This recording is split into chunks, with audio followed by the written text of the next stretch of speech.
and asset prices in 2021.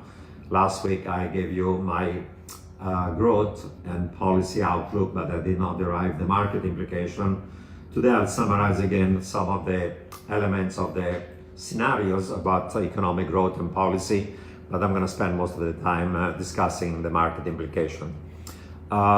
If you open up the chat box on the right hand side of your screen, you can questions. I'm going to do a little bit of a Q&A. We have only 1 hour today, so I'll be done by 11 a.m. Eastern time sharp, but we'll have a little bit of time as usual for the Q&A after my presentation. So feel free to submit your questions and then I'm going to answer them towards the end of my presentation. There are 9 questions I'd like to discuss today.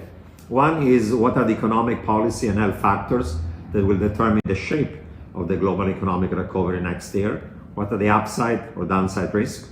Secondly, what are the scenarios for the global economic outlook? I'll have a baseline, an upside scenario, a downside scenario, and I'm going to provide you some probabilities, my own one, regarding these scenarios. 3, what's the outlook for short-term and long-term interest rates, policy rates, short-term and long-term bond rates in developed markets, advanced economies? 4, what's the outlook for the US dollar and other major currencies? Are we going to see continued dollar depreciation like in the last few months? 5th question, what are the prospects for commodity prices, including gold, energy, and base metals?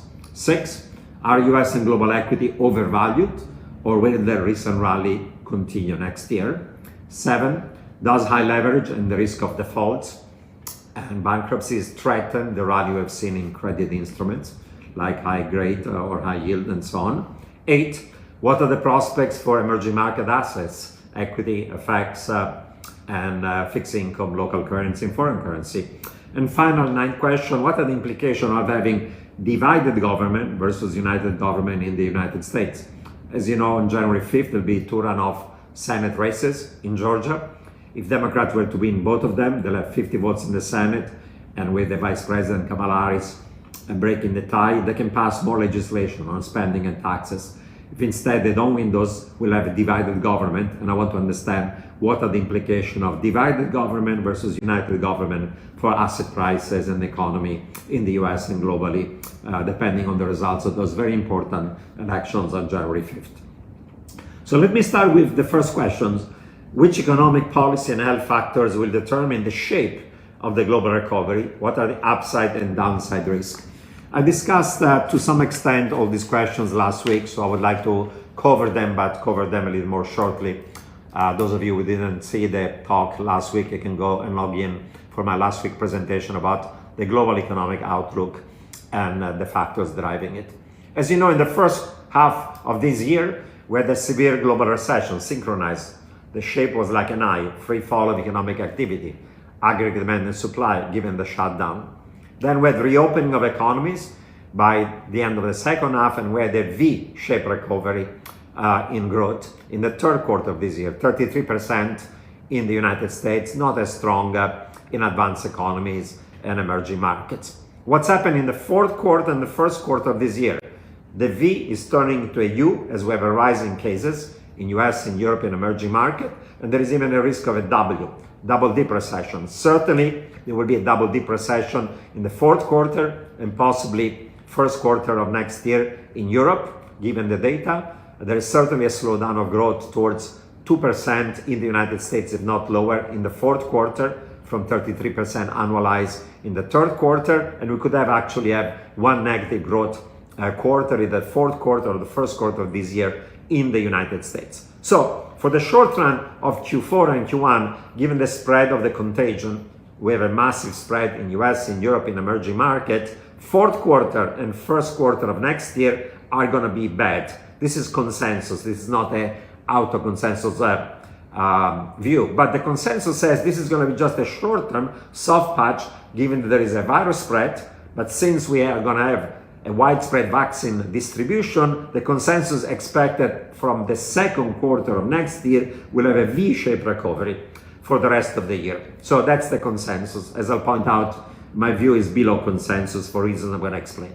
Now, whether next year the shape of the recovery is going to be a V like the consensus, or a U, something weaker than that is my baseline, or whether there is even a W, a double dip recession continuing into 2021, depends on many factors.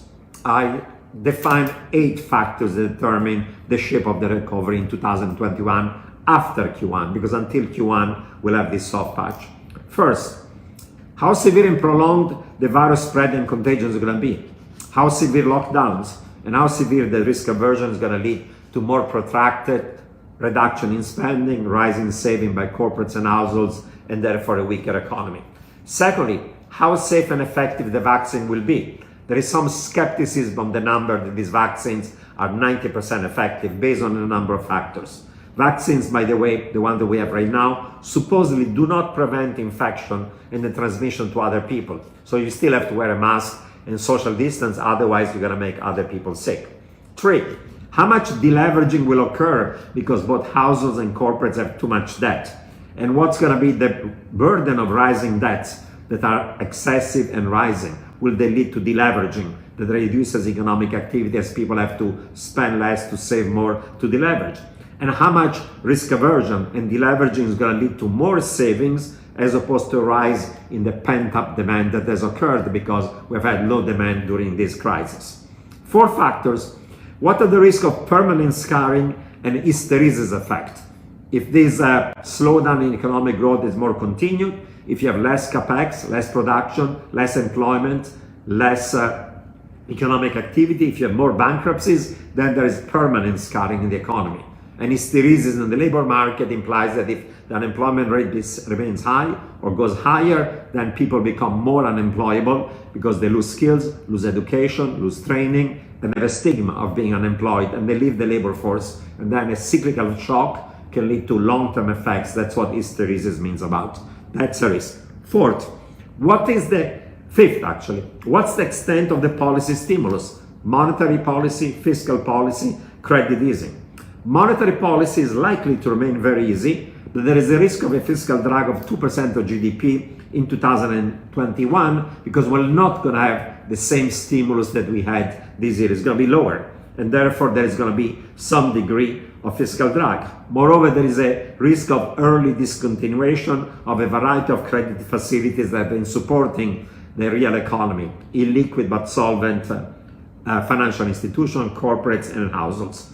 Question number 6, will the large monetization of fiscal deficit and debt eventually lead to inflation or even stagnation, or do we remain in a low-inflation, deflation equilibrium? Now, in the short run, there's agreement that low-inflation is going to be the base, low inflation, given the slack in goods market, labor market, real estate, and commodity. But over time, monetization of fiscal deficit, maybe by 2022-23, could lead to a rise in inflation. Will be risky. Question number 7, are we going to have divided government in the United States, or there will be a democratic sweep of the Senate after the 2 races in Georgia? That's going to be important for what Biden can do with legislation, and it's going to have an impact on economic growth and inflation. Question number 8, which socio-political, geopolitical tensions are going to occur? Are we going to have more trade wars, more protectionism, more deglobalization? Are we going to see more of a rise of populism in a number of advanced economies and emerging markets? How severe the decoupling between US and China will occur? The more that we have social political risk, the more we have rising inequality, the more we have geopolitical question, the more we live in a world of deglobalization, of decoupling, of fragmentation, of balkanization of global supply chains, of reshoring of TI, and a world where potential growth is lower and cost of production and inflation is higher. Those are important risks to consider. Now, on a short-term basis, I think that the risk that the global economy faces on the downside, but it could turn out to be upside, are 8. First, there may not be a fiscal stimulus in the lame duck session of Congress in the United States, and at a time where the contagion dampens the animal spirits and the sentiment of the business and the consumer sector. And we could have a small stimulus when Biden comes in power, because unless the Democrats win the Georgia Senate races, then the GOP may stall if we have divided government, and the stimulus is going to be too small. Second risk, the Democrats may win the 2 Georgia runoff races, but then there is a prospect of rising taxes, on rich, on capital gains, on corporates, on carried interest, and the equity market could correct if that scenario of united government occurs. 3, there's a risk of hard Brexit that will put stress on the United Kingdom and the European economies and markets, as you'll have a weakening of business, consumer, and market sentiment. 4, what's the risk that Donald Trump tries a last wag the dog foreign policy crisis, for example, attacking Iran before he leaves just to make a political statement as he wants to run in 2024. That will be a big shock to economy and markets. 5, what's the risk that it's going to be an even bigger cyber attack that scares the market? The one that occurred this week was severe, but not severe enough. It was a bigger one. At some point, markets may not ignore it and actually react negatively. Question number 6. What if the virus contagion is more deep and longer? What if the vaccine is not as effective? What if the vaccine doesn't prevent infection and transmission? What if the viruses mutate? And what if the cases of spread of contagion rise and the number of vaccinated people is lower than needed to reach something closer to herd immunity? That's a risk. 7th risk. What if inflation spikes in the short run and therefore the Fed is expected to exit QE and zero policy rates sooner and faster than the markets are currently expecting? And risk number 8, what's the risk of a credit crisis in some major, maybe emerging market economy like Turkey, and there are many other ones that are fragile, or even in the Eurozone? We know that Italy is fragile with too much debt and deficit. What if a populist government comes to power in Italy and then they threaten to leave the Eurozone or cancel the debt or default on the debt? So these are 8 potential downside risks. If any of them materializes, impacts negatively the market, impacts negatively the economy, the growth, business, consumer sentiment. Of course, if these things do not materialize, they could become upside risk, like not having a credit crisis, like having a soft Brexit, like not having a geopolitical shock, and so on and so on. Now, most likely, a recovery in the global economy next year is going to be uneven, asynchronous, fragile, and uncertain in at least 4 dimensions. First, initially we're going to have a growth slowdown in Q4 and Q1, and then we'll have a recovery in the second half of the year. How strong that recovery is going to be? Question mark, depending on the 8 factors that I discussed. Secondly, there will be regional divergences in the growth pattern. The European Union, Eurozone and other parts of Europe and UK, and emerging markets outside of Asia are more at risk of having permanent scarring damage, weaker economic recovery. Developed markets and emerging markets in Asia and the Pacific, China, Korea, Japan, Australia, New Zealand, Hong Kong, Singapore, ASEAN countries are poised for better and stronger recovery, given that they've controlled the virus much better and given there is a strengthening of growth in Asia. For the US instead, the outlook depends on fiscal policy stimulus, whether we have gridlock and partisanship or less of so, how much we have the ability to control the virus, and whether there are going to be permanent scarring risk given a rise in unemployment and a slowdown in economic activity and rising bankruptcy. 3, we'll have sectoral divergences. Services are going to still be weaker than manufacturing until we have a vaccine that is really effective, well distributed, so that transportation, hospitality, entertainment, things that are services that require in-person interaction among lots of people become safe rather than being risky. 4, the GDP is going to remain below pre-pandemic levels for a long time in many countries and regions, especially if we have a U-shaped recovery. And of course, GDP is going to be below the previous trend path in most parts of the world for a long time or permanently. We may not reach again the level of GDP that we had if this recession had not occurred. So these are the 4 dimensions in which the recovery is going to be asynchronous, uneven, uncertain, and fragile. Now, based on that, we have essentially 3 scenarios for the global economic outlook. My baseline, an upside scenario, and a downside scenario. My baseline, to which I provide a 55% probability, is one of something looks more like a U-shaped recovery, where global growth in 2021 is above potential, as there is some catch-up from the negative growth this year, and there are base effects that kick in. but not a true V where growth is sharply above potential. Why? Because there are a whole bunch of downside risks that linger and persist. For example, in this U-shaped recovery, I see global growth next year at 4%, in advanced economies only around 3%, above potential but marginally so, in emerging markets around 5.5%, in the US growth of only 2.8%, slightly above potential, and in the Eurozone growth of about 3.5%, that is above potential but not radically so. So this will be the baseline for next year, and then by 2022, the global economy in this scenario goes back to essentially potential growth. So this will be what I refer to as a U-shaped recovery. Now, why could we get this U-shaped recovery? Because the virus contagion lingers longer, because the vaccines are less effective than otherwise, because there is some policy drag, especially on fiscal policy, and less policy effectiveness, even from monetary policy. We start to see some permanent scarring and hysteresis effects in the labor market. We have deleveraging trumping the pent-up demand as there is too much debt. We have lingering social, political, and geopolitical risks, deglobalization and decoupling that affect sentiment and potential growth. And I would say this view is an out-of-consensus view because the consensus on Wall Street and even in the official sector is for a recovery that is more V-shaped rather than what I refer to as a U-shaped recovery. But that will be my baseline, that is out of consensus. Let me talk now about an upside bullish scenario to which I assign only 30% probability. As I pointed out, this upside scenario is actually a consensus. If you look at most of the Wall Street firm, most of the official sector, they see more like a V-shaped recovery for next year. In this V-shaped recovery, growth globally is well above potential, both in developed markets and emerging markets. Why? The soft patch is short-lived, the vaccines are very effective and distributed rapidly, the policy stimulus remains strong and there is not much drag, there is no permanent scaling and hysteresis is avoided, the pent-up demand trumps any deleveraging, financial condition is more, and geopolitical and trade and other tensions are reduced or contained. Essentially, in this upside scenario, global growth will be well above potential at 5%.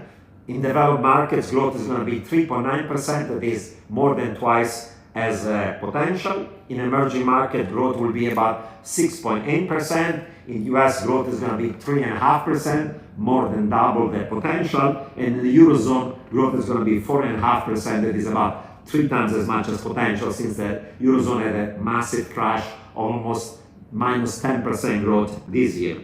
And this V-shaped recovery not only will be in 2021, but could continue at a slower pace also in 2022. So this upside scenario is for the consensus, the baseline. For me is an upside scenario. That's the way in which I'm differing from consensus. And I assign to this upside scenario only a 30% probability, while I assign the V-shaped recovery with growth above potential, not only marginally.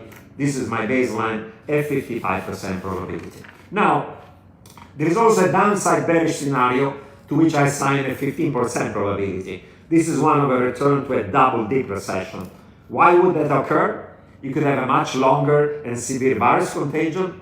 Vaccines may not be effective, and you may have new waves of contagion in late 2021.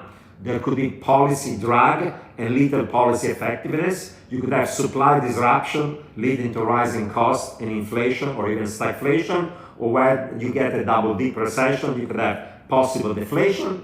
You could have serious permanent scarring of investment and economic growth, and hysteresis effect in the labor market. You could have a strong deleveraging and a rise in default.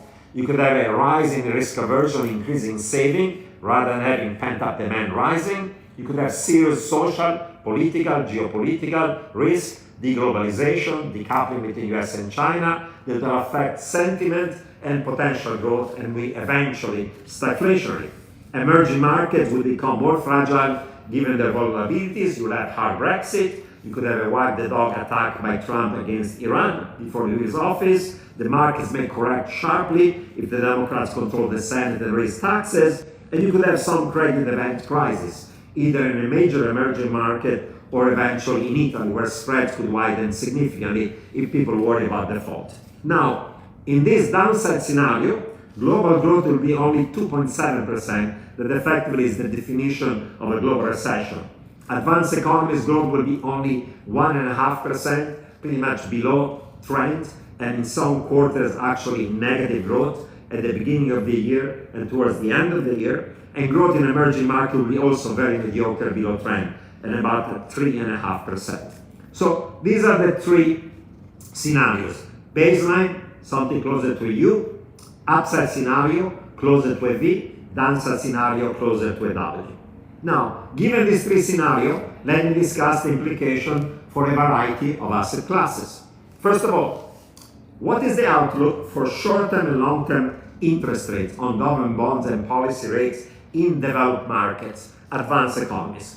Now, short-term interest rates and especially policy rates are going to be anchored near zero or negative for the countries like Europe and Japan that have negative policy rates, given that we have easy and credible monetary policy and there is a clear dovish forward guidance by the Fed, ECB, BOJ, and all the other major advanced economies. Now, short rates up to maturity of 2 years could go slightly higher in an upside scenario, not zero rates, but not short rates, but those at the 2-year or 3-year yields, if you have expectation of an exit from zero policy rates over time. And of course, short rates or policy rates could become lower or more negative in the downside scenario, but not very much since we are close to a reversal rate and ECB, BOJ and others can go a little bit more negative with the policy rate, but not much.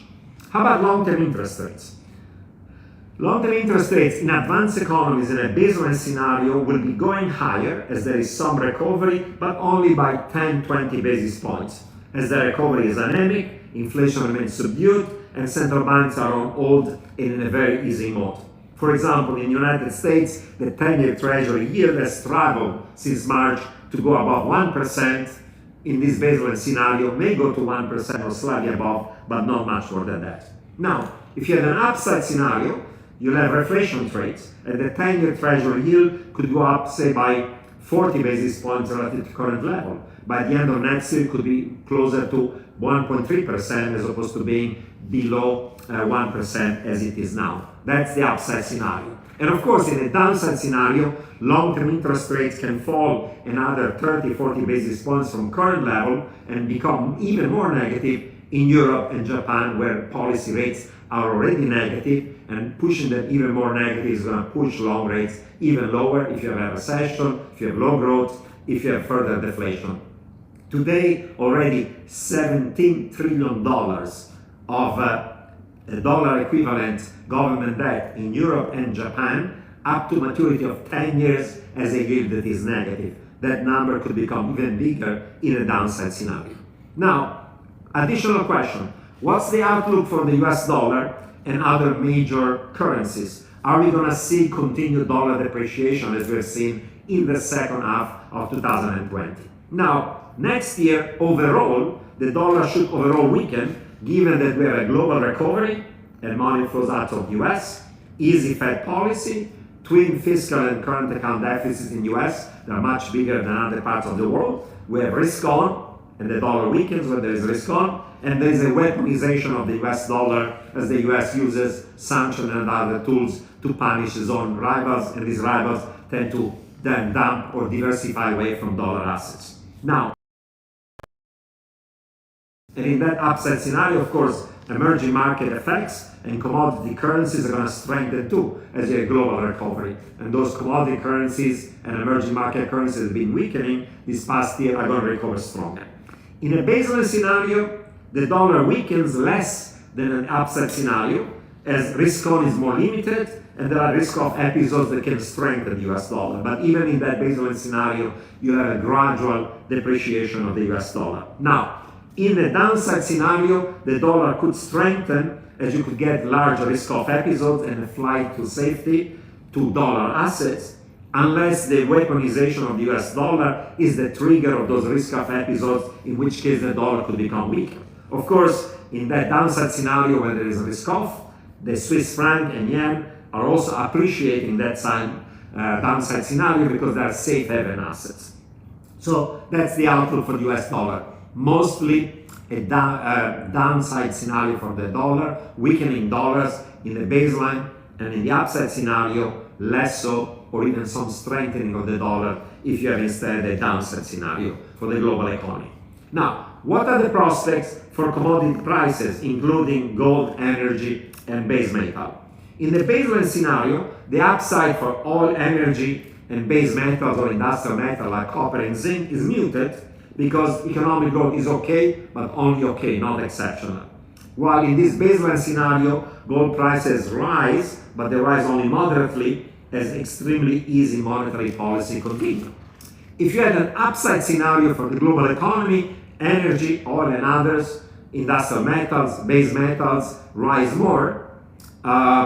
In this scenario, however, gold prices can rise given a weaker dollar. They can rise because of a higher inflation, but they could fall because in this upside scenario, you'll have higher nominal and real long rates, and you might start to see expectation of earlier than expected end of easy money by the Fed and other central bank. So in the upside scenario for the global economy, net is a wash for gold, or actually you could have a downward correction in gold prices as you have essentially risk on rather than risk off, and people move away from gold to other assets that give you both a capital gain and income. So the upside scenario for the global economy is a potential downside for gold. Now, if you had a downside scenario for the global economy, energy, metals fall sharply because we have a return to a double dip, while gold rallies sharply, and the rally of gold will be the strongest given you have easier monetary policy, you have risk off and movement to safe haven assets, you have lower nominal and real interest rates, and you have geopolitical risk. Now in that downside scenario, the dollar may strengthen, that should be a negative for gold, but all the other factors are going to imply higher gold prices, and therefore a downside scenario for the global economy is the strongest scenario for an upside to gold, because it's the one in which you have more risk that imply safer and move to dollar assets. Additional question, are US and global equities today overvalued, or will the rally, very sharp rally that occurred at least in the US this year, is going to continue next year? Now, US equities had a very sharp V-shaped rally. They collapsed in March, in February, but then they had a massive recovery and they're now about 10%, if not higher, than what they were at the beginning of the year. In the rest of the world, the recovery has occurred also. First sharp drop, 40% then recovery, but the recovery in the rest of the advanced economies and most EM, with the exception of China, has been more like a U-shape in most of the rest of the world. Now, why we have had this recovery, V or U, of US and global equities? First, we had massive policy stimulus, low policy rates, if not negative. We've had a short recession and the recovery, and markets are expecting a V-shaped recovery of the economy and of earnings given the vaccine. Moreover, in the case of the US, tech, biotech, and healthcare has done well, especially the Nasdaq, but also the S&P 500 that is heavily weighted on IT, communication technologies and services, and biotech, given that we have work from home, given we have hyper-digitalization, given we have investment into vaccines and pharma. Moreover, new retail investors, what people refer to as the Roubini traders, have driven the market higher, and there has been this FOMO, fear of missing out narrative, that's pushed many people to go into equities under the assumption of TINA, that there is no alternative to stocks given that bond yields are so low. Now, the question mark that is important one, is there a bubble or frothiness in equity, especially in the United States? And the question is important for the US because in other advanced economies and emerging markets, PE ratios are not that high. They've recovered, but there is no frothiness in Europe, in other advanced economies, in more emerging markets. So the question about whether it's frothiness and a bubble or overvalued valuation is a relevant one for US equity indices. Now, let's address this question systematically. It's clear that PE ratio, price to earning ratio, trailing, but also forward ones, are very high in the United States. For example, if you take Shiller's CAPE, cyclically adjusted PE ratio is very high. This CAPE was in November of this year at 33, and it was exceeding its level at the start of the COVID pandemic. Now it is back to the same level as the high of 33 that it had in January 2018. And as you know, there was a major market correction in 18. There are only two other periods of time when the CAPE in the US was above 30. In the late 1920s, before the stock market crash of 29, and in early 2000 when we had the internet bubble that, as you know, in 2021 went to a bust. So in both episodes where CAPE was above 30, those episodes were followed by market crashes were very large, very big.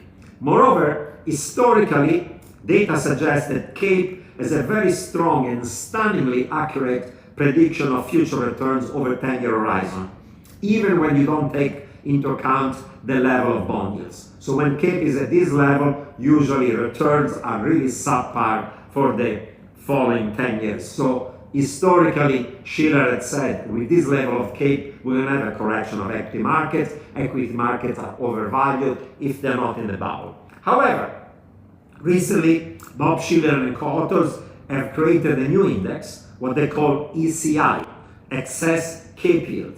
So they take the CAPE equity earnings yield, that is the inverse of the P ratio. So instead of P ratio is earning per share on a cyclically adjusted basis, and they compare it to the long-term real yield. And if you take this measure, that is essentially a proxy for the equity risk premium, this number today for the United States is 5%, is very high, this equity risk premium, suggesting that the price of equities can go higher and that equity are likely to beat bond yields in the years ahead. Now, this ECI measure, new measure by Shiller, suggests that the US market should be in line for average real annual returns of 5% for the next decade or nominal returns of 7% since you have 2% inflation over time. So if you're using CAPE, it looks like the stock market is very overvalued. If instead you use the ECI, the earnings yield relative to long rates, the number actually suggests that the stock market is not overvalued and returns could be actually quite good for the next decade. Now, of course, this ECI, the ratio between the earnings yield and long-term interest rates, or the differential, is high today because bond yields are very low today. But do those low bond rates justify high or higher PE ratios or a lower ECI from current levels over time? Meaning, do they justify having the price of equities rising quite sharply for the next decade or not? Now, the question is an important one that implies the following question.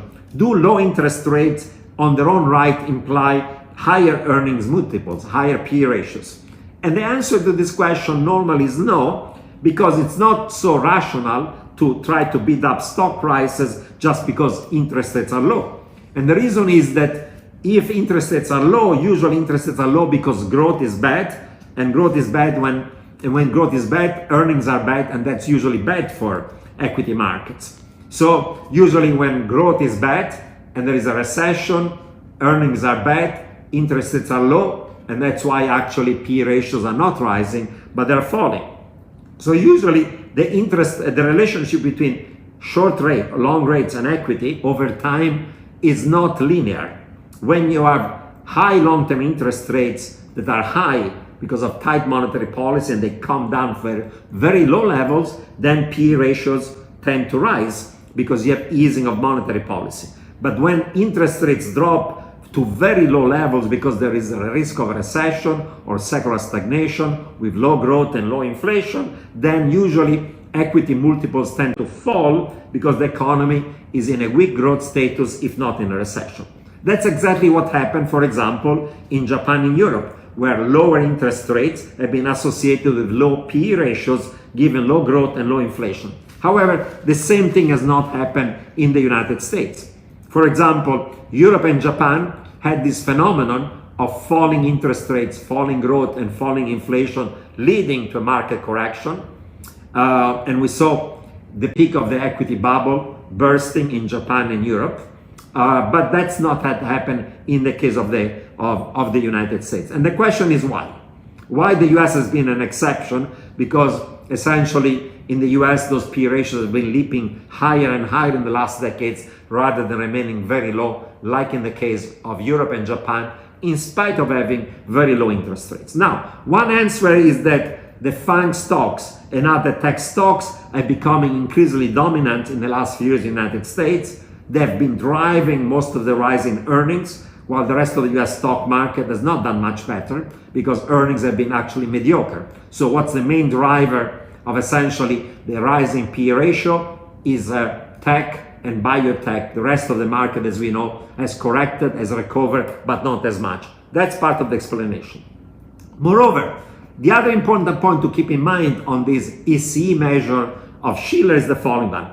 Compared to previous episodes where long-term interest rates were this low, the ECY, meaning the ratio between the earnings yield or the differential between earnings yields and long yield, today is much lower than before, and the CAPE, the PE ratio, is much higher, suggesting that equity prices can fall over time and make that ECE differential higher.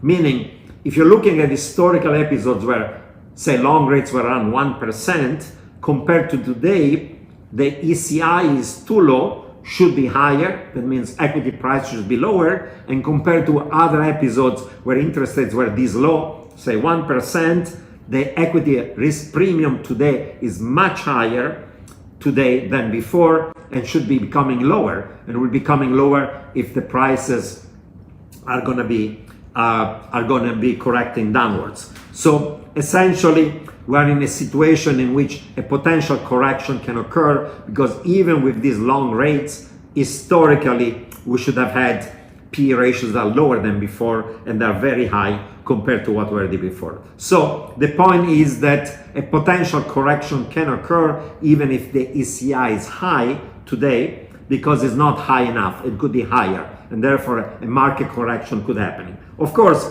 if long-term yields were to go much higher over time, equity could suffer, unless the rise of long yields is mostly nominal and driven by much stronger economic growth, as opposed to be driven by expectation of a tightening of monetary policy with real rate rising, in which case the equity will correct.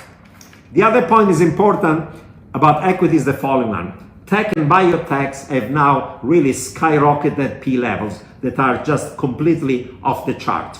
And this may not even be justified by the current hyper-digitalization. Yes, hyper-digitalization implies those P ratio should be higher. These are growth stocks. However, those P ratios are so high that they can correct.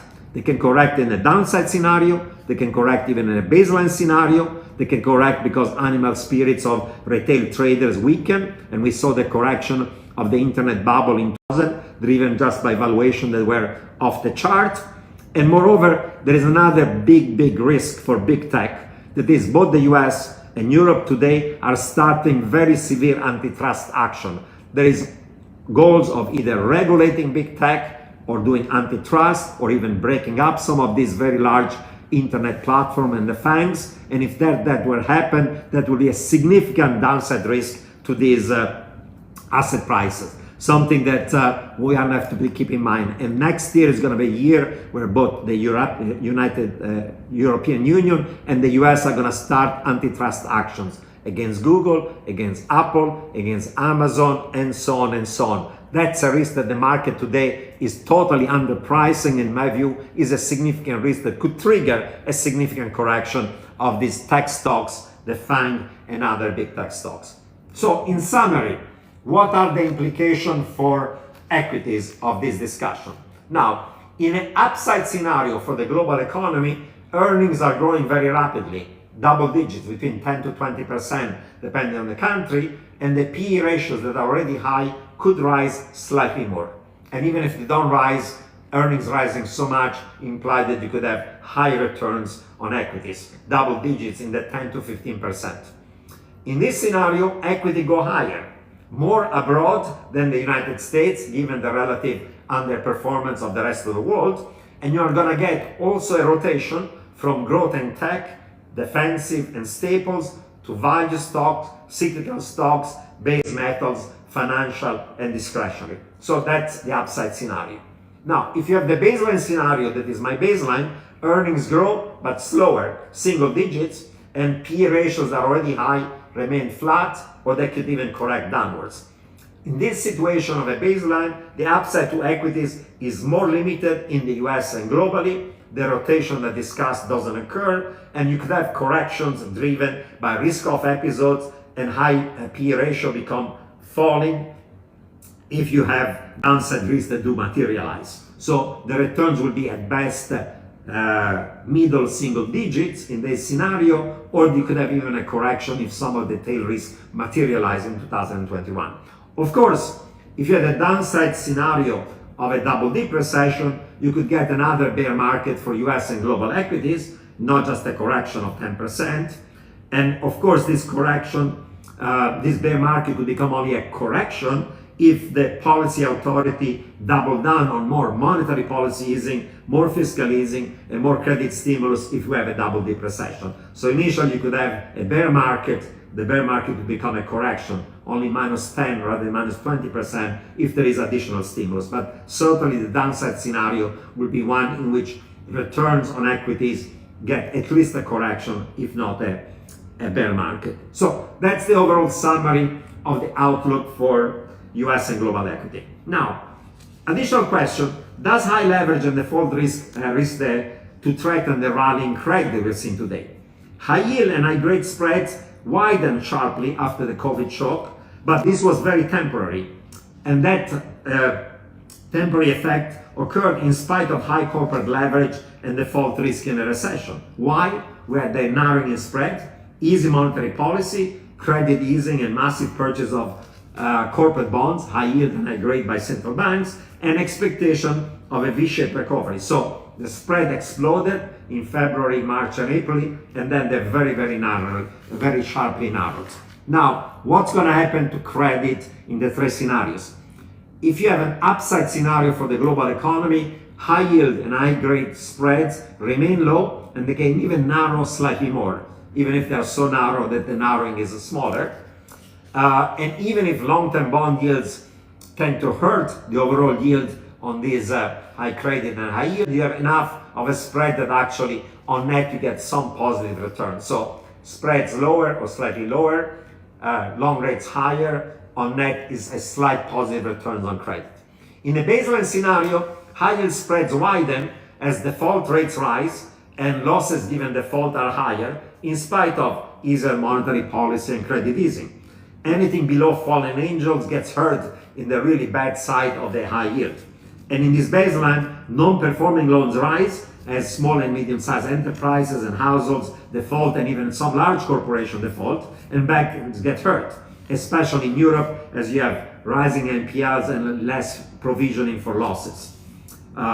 In this scenario, this is a baseline.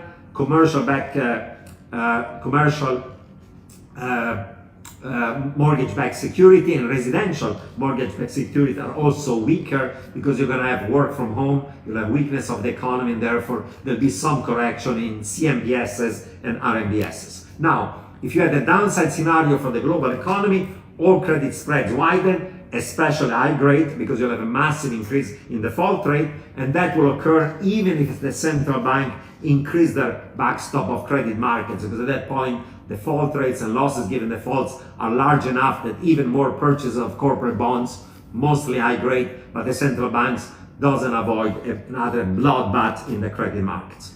Now, what are the prospects for emerging market economy? Of course, in an upside scenario, is very positive for equities in EM, for their currency, for commodity prices, and credit spreads narrowing. If you have a downside scenario for the global economy, it's going to be really bad for emerging markets, for their equities, for their FX, for commodity prices, and for their credit spreads that are going to widen, both in local currency and in foreign currency. The spreads will rise sharply, especially for high debt and fragile emerging markets that will be at risk of default, both corporates and government and some financial institutions. If you have a baseline scenario, it's going to be okay, but not great for most emerging market assets.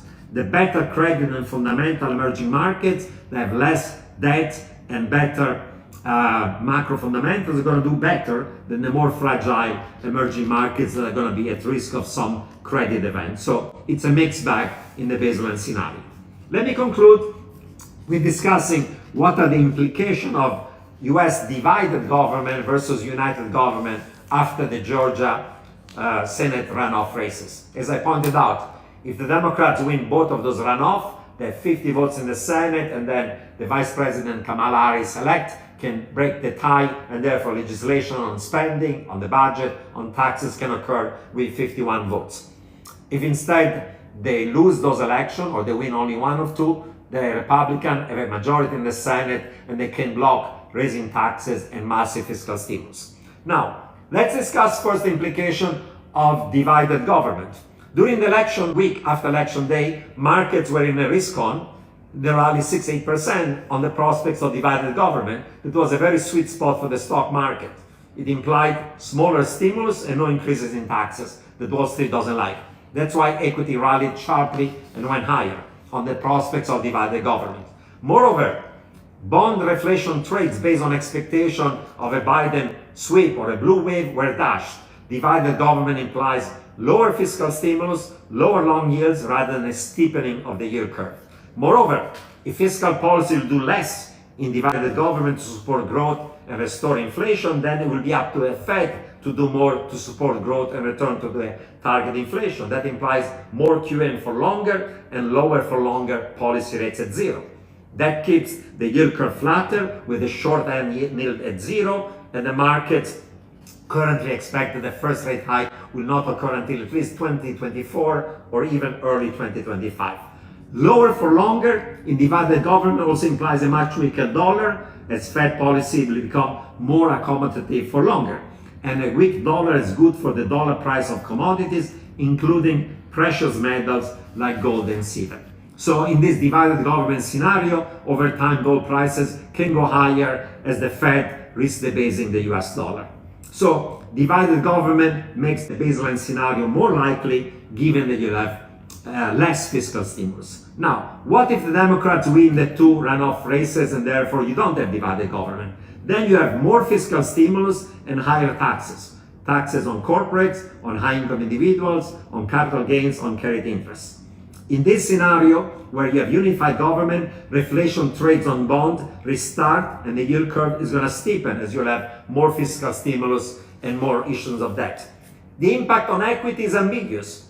On one side, it could be positive because you have stronger growth. On the other side, could be negative because you're going to get higher corporate taxes and higher nominal and real yields. The short-term impact could be negative because the market may get scared the Democrats have control of the Congress and they become, unquote, too leftist, too progressive. But over time, stronger growth should be helping equity. So if they win the races in Georgia, initially the market's going to correct, but as we're going to have much more fiscal stimulus, in spite of higher taxes, growth will be stronger, and over the medium term, that's good for equities. So unified government makes the upside scenario that is positive for equities more likely, even if it implies higher taxes. That is something that Wall Street and investors do not like. I'll make also the final caveats on the recent equity rally. If the new COVID cases spike, and if the eventual fiscal stimulus is too low, and therefore the economy slows down significantly, and if the vaccines are not as effective as it is advertised, the equity rally could fizzle out in this risk-off episode that we saw in September, in October, even in November. And therefore, the yield curve will reflatten again like it happened in those previous episodes. So even if people expect that the economy is going to have a strong V-shaped recovery starting Q2 of next year, if the numbers suggest that Q4 is bad, Q1 is bad, and some of the factors that keep the economy weaker, meaning the baseline scenario, are more likely than a V-shaped recovery, then that correction is going to occur because the market is going to switch its expectation from a V-shaped recovery to something closer to a U. So the point is that there are even short-term downside risks to the equity market if the virus contagion is deeper and longer and the growth hit is more severe and more persistent over time. That's another caveat to keep in mind. Okay.